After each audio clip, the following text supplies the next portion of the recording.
ചോറ്റാനിക്കരയമ്മേ ജഗദംബികേ ആദിപരാശക്തി കൈതൊഴുന്നേ ആധിയും വ്യാധിയും തീർത്തിടണേ ആയുരാരോഗ്യങ്ങൾ തന്നിടണേ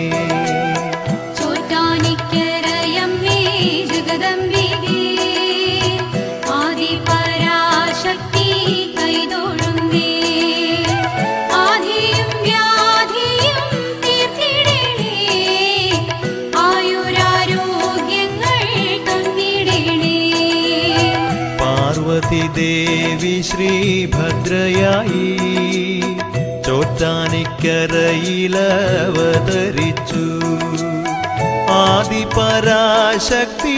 ചൈതന്യമായി അഖിലാണ്ടമാകെ നിറഞ്ഞു ദേവി